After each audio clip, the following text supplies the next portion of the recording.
మహిళా ప్రభ ఛానల్కు స్వాగతం.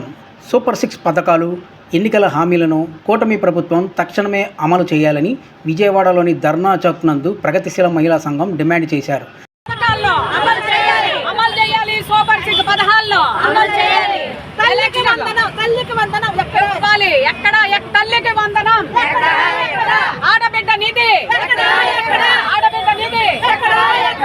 రైతు బంధు,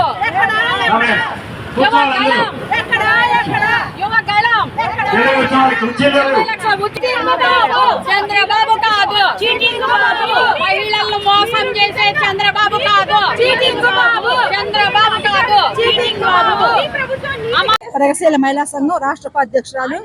మిత్రులు అధికారంలోకి రావడంతోనే బ్రాందీ షాపులు, సారా షాపులు పంచుకోవడంలో తలమలకలం అయిపోయి బీజేపీకి ఎన్ని, జనసేనకి ఎన్ని, టీడీపీకి ఎన్ని ఈ పంచుకున్నారు తప్ప ప్రజలకు ఏం చేద్దామనే మాటగా మాట్లాడలేదు.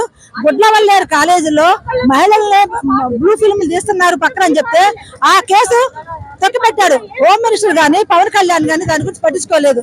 ఇవన్నీ కూడా వీళ్ళకి ఇచ్చేటప్పుడు వాగ్దానాలు ఇచ్చారు. అక్కడ జగన్ నేను ఇస్తుంది నవగ్రహాలు, జగన్ ఇస్తుంది నవగ్రహాలు, శనిగ్రహాలు, నవరత్నాలు కాదు అని మాట్లాడినారు. వీళ్ళు ఈ సూపర్ 6 ఎందుకు ఇవ్వట్లేదు? ఈ సూపర్ 6లు ఊపట్ల ఉద్దేశం మీరు అధికారంలో రావడానికి అబద్ధ వాగ్దానాలు చేశావు. ఈ అబద్ధాలకు వ్యతిరేకంగా మహిళలు కళ్ళు తెరుస్తున్నారు. నువ్వు అమలు చేయని పథకాలు ఎందుకు ఇచ్చావు? నువ్వు అధికారులు వచ్చేదాకా ఒకటి మాట్లాడావు, అధికారులకు వచ్చాక ఇంకోటి మాట్లాడుతున్నావంటే ముందేమో ఓడమల్లయ్య అన్నారు, తర్వాత బోడిమల్లయ్య అన్న పరిస్థితి చంద్రబాబు. 2014లో నేను మారిన మనిషిని బాబు ఓట్లేమన్నావు, నువ్వు మారలేదు. సూపర్ 6 పథకాలు చెప్పుకొని నువ్వు మారలేదు. చంద్రబాబు కూటమి యొక్క దౌర్భాగ్యాన్ని, దుర్మార్గాన్ని ప్రతి ఒక్కరు గమనించి పోటారని మీరు ఇచ్చిన సూపర్ 6 6 పథకాలు, ఆడబిడ్డ పథకం, తల్లికి వందనం, యువగలం, రైతు బంధువు ఇవన్నీ వెంటనే అమలు చేయాలని చెప్పి లేని పక్షంలో మా ఉద్యమం ఉధృతం అని చెప్పి కూటమి ప్రభుత్వాన్ని హెచ్చరిస్తా ఉన్నాం. అప్పులయ్యి మేము ఇవ్వలేము, మా దగ్గర మాకు భయం వేస్తుంది, బడ్జెట్ లేదంటున్నాడు. ఎవరంటున్నాడు? బడ్జెట్ లేదంటే అర్థం అదే కదా, నేను కట్టించలేదంటే బడ్జెట్ లేదంటున్నాడు. నా పేరు దుర్గా, ప్రగతిశీల మహిళా సంఘం సిటీ అధ్యక్షురాలు. చిన్నపిల్లల స్కూల్ చదువుకునే పిల్లలకి నెల వచ్చేసారి సంవత్సరంలో 3 సార్లు 4 సార్లు వేస్తాను, 4 విడతలుగా వేస్తానన్నాడు. అప్పుడు జగన్ ఒక్క పిల్లలకి వేశారు ఇంట్లోని. మేము ఎంతమంది పిల్లలు ఉంటే ముగ్గురు, నలుగురు ఉంటే నలుగురు, ఎంతమంది ఉంటే అంతమందికి మేము అందరికీ అమ్మఒడి వేస్తానన్నాడు. అందరికీ కాదు కదా, ఒక్కరికి కూడా గతంలో వాళ్ళు వేసినట్టు ఒక్కరికి కూడా వేయడం ఈరోజు చంద్రబాబు నాయుడు ఈ రోజు వరకు ఆయన ఖాళీ లేదు. ఎందుకంటే ముందు బ్రాందీ షాపుల్లో వచ్చే ఆదాయాన్ని చూసుకోవాలి కదా, ఆయనకి అసలు ఖాళీ లేదు కాబట్టి అసలు చేయలేదు. ఒక్క పథకం కూడా ఒకటంటే ఒకటి, ఇదిగో ఫ్రీ బస్సు, ఆడవాళ్ళందరికీ పండుగ చేసుకోండి, మీకు ఏ పనికి వెళ్ళినా ఎక్కడికి వెళ్ళినా మీకు ఫ్రీ బస్సు అన్నాడు. లేదు, ఇదిగో 17-18 సంవత్సరాలు దాటిన వాళ్ళకి 18,000, 1,500 నెలకు 1,500 వేసేస్తా, ఎంతమంది ఉంటే అంతమంది ఆడపిల్లలకి వేస్తానన్నాడు. అది లేదు. ప్రతి ఒక్కటి అన్ని ఎందుకు చెప్పాలి? అంత అప్పులో ఉంది రాష్ట్రం అన్నప్పుడు ముందు తెలియదా చంద్రబాబు నాయుడు గారికి? అంటే గెలిచే వరకు ఒక మాట, గెలిచిన తర్వాత ఇంకొక మాట, అంటే గెలిచిన తర్వాత ఇంకో మాట లేదు. ఇదిగో వేస్తాం, అదిగో వేస్తాం అంటే కానీ ఏది వేసేది కనిపించట్లేదు.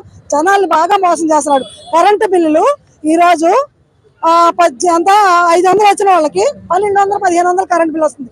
ఏంటంటే కరెంటు బిల్లులు ఎంత వస్తున్నాయంటే ఎప్పుడో 2003-4లో కూడా కట్టని బిల్లులు కూడా ఇప్పుడు కట్టిస్తున్నారంట. అప్పుడు అయితే ఇప్పుడు ఎవరు కడతారండి? అది ఎక్కడ పద్ధతి? అసలు ఒక ముఖ్యమంత్రి చేయాల్సిన పనులనేవి దాన్ని కంట్రోల్ చేయాల్సిన బాధ్యత అంటే లేదా? ఇంటి పన్నులు ఒకప్పుడు మేము ఇక్కడ నుంచి ఆ వేరే ఏరియా వేసిన దగ్గర 150 రూపాయలు ఇంటి పన్ను కట్టాలి. ఈ రోజు 10,000 ఇంటి పన్ను కట్టాల్సి వస్తుంది. ఎంత విపరీతంగా పెంచేసి జనాల మీద ఇంత డబ్బు వసూలు చేసి ఏం చేస్తున్నారు? అసలు అప్పులు ఎందుకు అవుతున్నాయి? అంత అప్పులు చేసి ఏం చేస్తున్నారు? డబ్బు అంతా జనాలు అందరికీ చెప్పాలి. కరెంటు బిల్లులు చింటిగా కరెంటు బిల్లులు తగ్గించకపోతే చంద్రబాబు నాయుడు అసలు మట్టిలో కలిసిపోతాడు. ముందే చెప్తున్నాం. చాలా దారుణంగా అంటే విపరీతమైన రేట్లు, ఏది వండుకుందా ఉన్నా, ఏది తిందా ఉన్నా విపరీతమైన రేట్లు పెంచేశారు. కాబట్టి చంద్రబాబు నాయుడు మార్చుకొని పద్ధతి మార్చుకొని జనాలకు అనుకూలంగా అన్ని రేట్లు తగ్గించడం, అలాగే కరెంటు బిల్లులు తగ్గించడం, ఇవన్నీ చేయాలి. కానీ ఇవన్నీ వేయమని ఎవరు ఏడ్చారు? ఎవరి పిల్లలు చదివించుకోవట్లేదా? గతంలో మీరు అందరూ వేయక ముందు చదివించుకోలేదా మేము పిల్లల్ని? ఈ రోజు మీరు వేస్తే చదివించుకున్నాం. లేదు, ముందు డెవలప్ చేయండి, ఏదైనా ఉద్యోగాలు ఇప్పించండి. ఉద్యోగాలు అన్నారు, ఇదిగో 20 లక్షలు అన్న లోకేష్ అన్నాడు. ఏది ఉద్యోగాలు? ఎంతమంది అల్లాడిపోతున్నారు. కాబట్టి దీన్ని తీవ్రంగా ఖండిస్తున్న మహిళా సంఘం. వెంటనే చంద్రబాబు నాయుడు గారు మాత్రం ఇవన్నింటిని పరిష్కరించకపోతే మటుకు ఇస్తానన్న హామీలన్నీ అమలు చేయాలి. సూపర్ 6 అన్నాడు కదా, అమలు చేయమాను. ఎందుకు చేయట్లేదు? తెలియదు ఆయనకి చేయాలని. దీన్ని తీవ్రంగా ఖండిస్తున్నాం.